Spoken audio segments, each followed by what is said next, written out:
Star Wars has been a multimedia franchise since the beginning, even if it's been more or less cohesive at times. Before the first film even released, its novelization and part of the comic adaptation had already hit shelves. But these were retelling the same story, something Star Wars, it seems, doesn't always have the will to do anymore. This is the story of the 12-part Battle of Jakku comic miniseries, released in the later half of 2024, which I believe is the single most egregious, supposedly canon story in Star Wars storytelling. Let's talk about why. But first, some backstory on the history of Star Wars multimedia storytelling. After some attempts at interconnected continuity with droids and Ewoks, it was in the 90s that Star Wars became truly multimedia in its interweaving storytelling. Shadows of the Empire, which I'm sure you've heard of, was a multimedia project released in 1996, consisting of a novel, a junior novelization, a soundtrack for the novel, a video game, a comic miniseries, RPG materials, trading cards, and some really awesome toys and merchandise. These stories all intersected at various points, telling the broader story of the year between The Empire Strikes Back and Return of the Jedi, 3 to 4 ABY. The novel covered the main Luke, Leia, Lando, and Chewbacca plot, while the comics included them a bit as well, with more focus on Boba Fett and the bounty hunter side of things, which intersected a ton with the video game that followed smuggler Dash Rendar, who fought a lot of the bounty hunters, but also accompanied our main heroes at times. This type of project was repeated between the releases of Attack of the Clones and Revenge of the Sith as well, with the much lauded on, and deservedly so, Clone Wars multimedia project.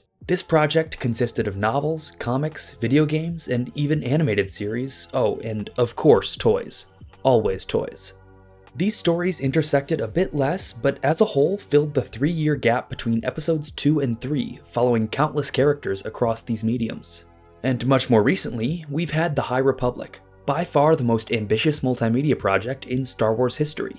So many books in 3 different publishing age ranges, more than 10 comic miniseries, multiple audio dramas, what feels like countless short stories, and more, even a TV series if you count it. All of this telling one intersecting narrative that spans hundreds of years and feels like a blend of Shadows of the Empire and the Clone Wars multimedia project. And the continuity between the High Republic stories has been remarkably solid for a project of this massive scale. But it turns out this type of relatively tight continuity that we've gotten used to increasing since the early 90s into the modern era is not something that is guaranteed. Flashback to 2015. The Force Awakens is set to hit theaters that December, and the Star Wars publishing mill begins to grind again, this time releasing stories under the new canon, building towards The Force Awakens. It was literally advertised on the covers of these books, and in some cases it fit better than others. More specifically, the first canon young adult novel, Lost Stars, followed star-crossed lovers that found themselves on opposing sides of the Civil War, ending up in a fiery climax at the Battle of Jakku, the wreckage of which is seen very prominently in the film. This was our first exposure to the battle that ended the war between the rebels and the Empire, and behind the scenes, it set the stage for what would come later. Another novel, this time from Del Rey, released during the journey to TFA, was Aftermath, which started the Aftermath trilogy, also featuring the Battle of Jakku in its 3rd novel, Aftermath Empire's End. These books follow a crew of New Republic operatives led by Nora Wexley, with the recurring villain Rey Sloane showing up in all 3 books as well. This trilogy depicts the nascent New Republic rising to prominence and fighting against the Emperor's contingency plan, a secret series of events planned years earlier consisting of Operation Cinder, the Battle of Jakku, and more. The first Aftermath book is mostly about Sloane hosting a meeting of Imperial leaders on Akiva, where a mysterious figure known as the Operator told her to. This ends explosively, and many of the leaders die while Sloane escapes. It's later revealed that this was organized by Gallius Rax, herald of the Emperor's contingency and Palpatine's protege, to eliminate competition. The second book, Life Debt, while mostly following the liberation of Kashyyyk with Han Solo and the New Republic's growing pains, features the climax of Liberation Day, a celebration hosted on Chandrila, originally accompanied with peace talks to commemorate the release of countless prisoners from the Ashmead's Lock prison on Kashyyyk. Rax orchestrated an attack on Liberation Day with sleeper agents firing on those at the ceremony. During the events of the Liberation Day attacks, Rey Sloane was injured and barely escaped the now reeling New Republic, going off on her own and swearing to stop Rax herself, as he'd taken control of the Remnant. At this point, the Battle of Jakku plan was still a secret that pretty much only Rax knew about. He wanted to lure the New Republic there and ignite the entire planet, destroying everyone on its surface and in space around it. The Battle of Jakku became a flashpoint in the new canon, informally being something of a multimedia project. We have the Aftermath trilogy building up to it, the Alphabet Squadron trilogy telling a story of Rebel and Imperial pilots also building up to the battle, Lost Stars, as previously mentioned, the Battlefront 2 campaign showing us the battle on screen for the first time, the Blade Squadron short story series taking us to the battle, flashbacks in the Poe Dameron comics, and so much more. It really felt like a new, consistent battle for the new canon, just as important as Yavin and Endor were. But as the years went by, this changed.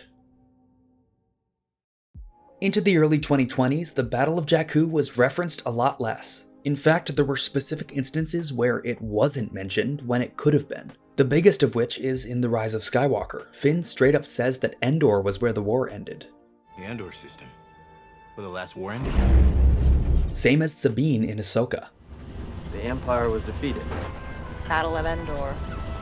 The Battle of Jakku's near-constant referencing began to wane quite a bit, along with the majority of post-Endor storytelling that wasn't Disney Plus related, which was pretty sad for big fans of the event like myself. But then, in the summer of 2024, A New Hope was revealed. Not the film, but a comic miniseries. 12 parts coming that fall. The Battle of Jakku was getting a proper comic treatment, building off of the events of Adelhard's Iron Blockade, a plot from the 2015 Star Wars mobile game, Star Wars Uprising, that had been defunct for almost 8 years at that point.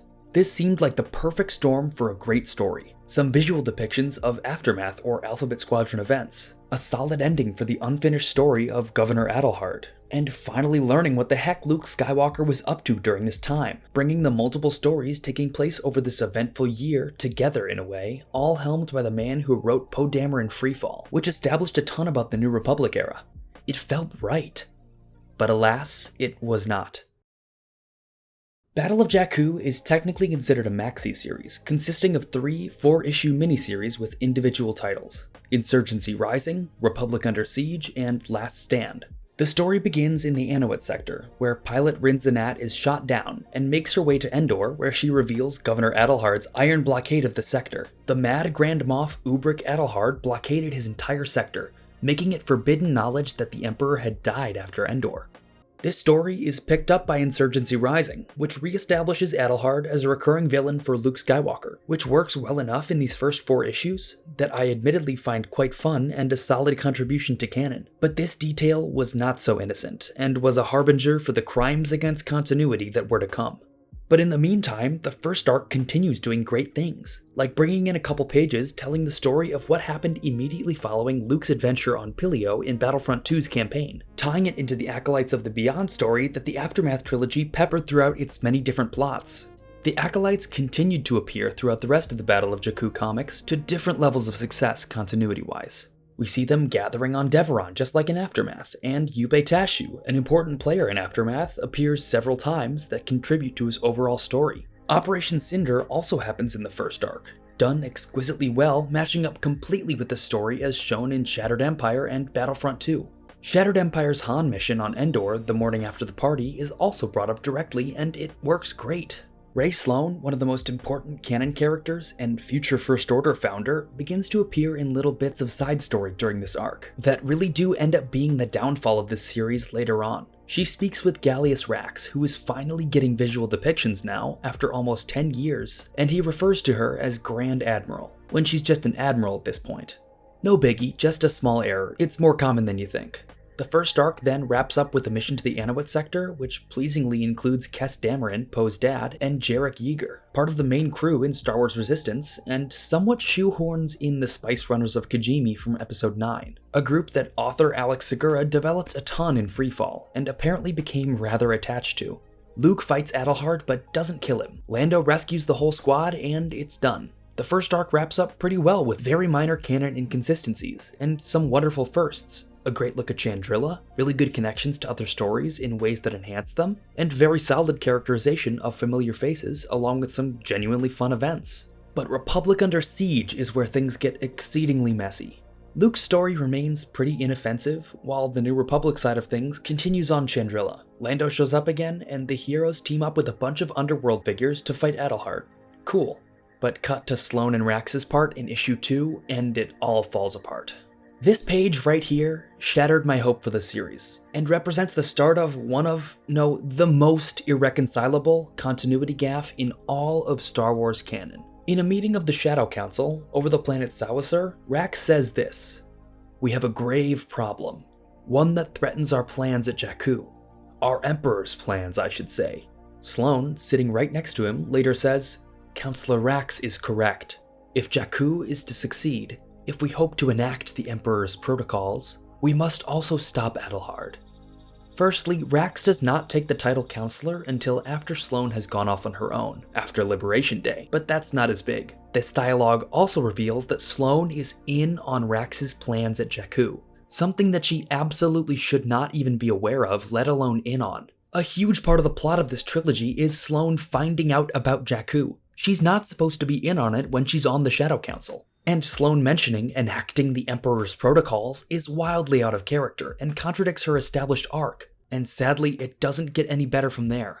The Republic Under Siege comics also take place during and contradict other events in Life Debt, like a second attack on Chandrila that feels weird going unmentioned in the book, an assassination attempt on Mon Mothma by the Trandoshan spice runner Cranor, and in the next issue, Mon Mothma finds out about Rax's plans at Jakku as well. Meanwhile, the delivery of that same information was a key plot point that happened in an entirely different way in Aftermath, important to one of the book's main characters' plots. And then, in the final arc, Last Stand, issue 1 begins with something that you'll never be able to guess.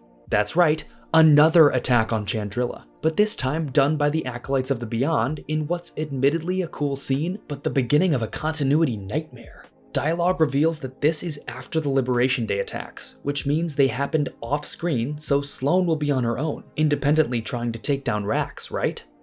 Right? Nope. Issue 2 reveals that Sloane is still with Rax, working alongside him, and they're worried about Adelhard together on board a Star Destroyer that was destroyed in the first Aftermath book. Timeline-wise, several issues ago. This completely undermines and contradicts Ray Sloane's arc in the Aftermath books, and is actually character assassination, unlike what grifters complain happened to Luke Skywalker in The Last Jedi.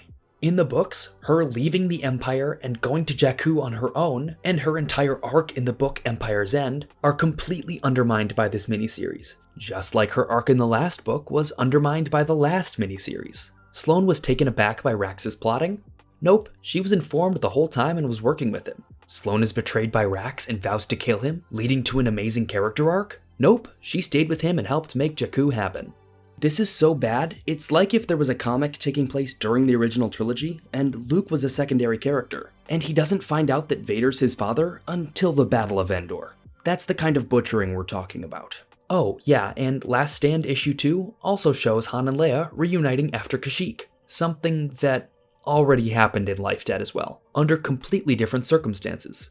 The issues continue as the issues progress, with barely a mention at all of the huge plot from Empire's End of Mon Mothma attempting to get approval for action at Jakku other than one line of dialogue. And speaking of dialogue, Rax's iconic speech before the battle is delivered from his Super Star Destroyer instead of the surface. And I previously thought that Eliodie Marikavanya appeared at Jakku in your Super Star Destroyer, The Liberty's Misrule, but this was actually because of an art mistake in issue 3 that made me think Adelhard was at Jakku, when dialogue and location boxes confirm he wasn't.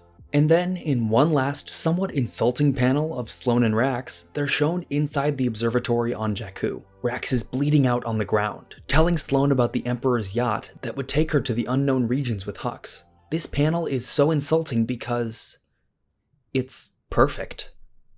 That's what makes it even sadder. It's a perfect depiction of the end of Sloane and Rax's stories in the Aftermath books. This little blip of perfection injected into what's otherwise full of holes. This panel is a really good adaptation. The rest of it, not so much. And I think that summarizes my thoughts on the Battle of Jakku comics really well. There are so many instances of remarkably good, smart, and thoughtful continuity in this series. Mentions of Loring and Malastare, other plot points surrounding the Imperial Remnant, all so well placed. More obscure members of the Shadow Council appear. A character only mentioned in the obscure reference book On the Front Lines, Odavia Anaru, was featured in an incredibly consistent way, depicting her story as mentioned in the book. The Starhawks getting a pretty prominent role and finally making it into the comics. The Pilio mission follow-up. bringing Eliodi into the story, and General Tybin, and countless other one-off references to stories that intersect at Jakku. There is clearly so much care and attention to detail that went into this comic, or half of this comic, which is why it hurts even more and is even more confusing that Rax and Sloane's plots are butchered this bad. It's seriously irreconcilable. I love putting together the pieces on Star Wars timelines, making events fit together and getting creative to do so. There were other issues I have with this comic that I didn't mention because, while being jarring, they can be explained away without much difficulty, like Han's whereabouts. It all works out if you squint your eyes. But this series goes far, far beyond that, further than any complaint that folks have been having in the past few years about the Disney Plus shows. There, things like Cobb Vanth's backstory were jumbled up but not fully contradicted, just a certain point of view type of thing. Same goes for the Bad Batch retconning Kanan's Order 66 experience. Most of it is just aesthetic differences, like the subtle differences between the Ahsoka novel and more recent animated stories. The only thing that approaches being this big is how the Clone Wars contradicts the original multimedia project, but that can be squared away in some other ways. This big of an issue in canon is honestly saddening to see. I've loved the new Star Wars canon so far, and it's got a permanent blight on it because of this series. But the weirder part is that I've actually been enjoying rereading and studying this comic while preparing for this video and other projects.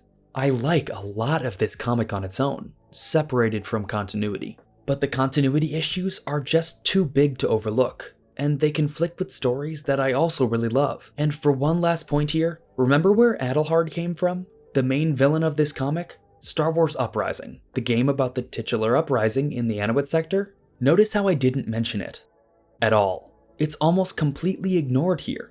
This comic series could have been an adaptation and continuation of Uprising, finally making that now inaccessible yet still canon story readable, and giving it a proper ending too.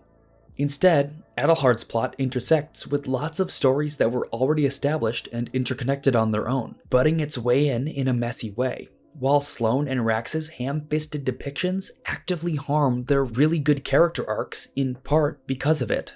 I hate being a downer on this channel. That's not what I made it for, as I know what it's like to appreciate Star Wars stories that many others resent. It's a big part of my channel, speaking up for the lesser appreciated aspects of the galaxy far, far away. So it really hurts me to validly feel this way about a canon comic series. The way my headcanon works with these comics, from now on, is that the Luke and Adelhard stuff still happened. Luke fought him in the Anawit sector, and then he went to Jakku, and Luke fought him again there, while Rin finished him off. Everything else, I'm ignoring. Not canon to me. I just had to get this all off my chest. But hey, I'm super glad that we have a visual depiction of Gallius Rax now. Lots of awesome comic covers, variants, and interior art too. Plus, the Starhawks, man. The Starhawks. Always look for the positive if you can. Thank you for joining me on this journey. And for my reading recommendation of the day, I'm going to recommend the first Aftermath book by Chuck Wendig. This book gets a ton of hate, particularly from Legends fans, and I think a lot of that stems from just how much of a left turn it takes from the old continuity. It's also written in first person, which is a little jarring, but I actually liked it. And maybe after that, you'll read the rest of the trilogy and get the real story of 4 to 5 ABY. Then you can read Alphabet Squadron 2, and I've heard that's quite a bit better.